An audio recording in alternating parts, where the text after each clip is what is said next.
സാഹചര്യങ്ങളൊക്കെ അനുകൂലമായി പോകുമ്പോൾ, കാര്യങ്ങളൊക്കെ നന്നായി നടക്കുമ്പോൾ ഒരു മനുഷ്യൻ വിശ്വസിക്കേണ്ട കാര്യമില്ല.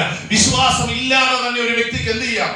ശ്രദ്ധിച്ച് കേൾക്കണമേ. ഒരു ദൈവപൈതലാണെങ്കിലും ഒരു ദൈവപൈതലല്ലെങ്കിലും നമ്മൾ ചിന്തിക്കുന്ന നിലവാരത്തിൽ കാര്യങ്ങൾ സ്മൂത്തായി പോയാൽ ജീവിക്കാൻ വിശ്വാസം വേണ്ട, വിശ്വാസം വേണ്ട.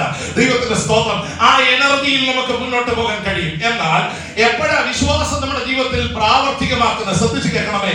ദൈവത്തിനല്ലാതെ ആർക്കും ഞങ്ങളെ സഹായിക്കാൻ കഴിയില്ല എന്ന ചില ജീവിത സാഹചര്യങ്ങൾ നമ്മൾ അകപ്പെട്ടാൽ, ദൈവത്തിന്റെ സ്തോത്രം, നമ്മൾ അറിയാതെ വിശ്വസിച്ചു പോകുന്ന ഒരു ശക്തിയുണ്ട്. അതാണ് ദൈവിക ശക്തി എന്ന് പറയുന്നത്. ഒരു നാസ്തികൻ പോലും, ഒരു എത്തീസ്റ്റ് പോലും ജീവിതത്തിന്റെ പ്രതിസന്ധി ഘട്ടങ്ങളിൽ പറയും, എനിക്ക് വിശ്വസിക്കാൻ ആരെങ്കിലും ഒന്നുണ്ടായിരുന്നെങ്കിൽ. എപ്പോഴാ വിശ്വാസം ഒരു വ്യക്തിയിൽ വരുന്നത്?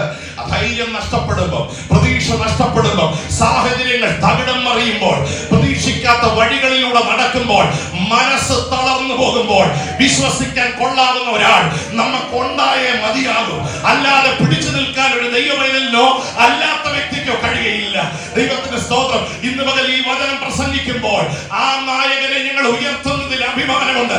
വിശ്വാസത്തിന്റെ നായകനും പൂർത്തി വരുത്തുന്നവനുമായ യേശുവിനെ ആരാധിപ്പാൻ ഭാഗ്യം ലഭിച്ച ദൈവമക്കൾക്കായി ഞാൻ ദൈവത്തിന് സ്തോത്രം ചെയ്യുകയാണ്. വന്നാലും കർത്താവിലുള്ള അചഞ്ചലമായ വിശ്വാസമാണ് എന്റെ സന്തോഷം.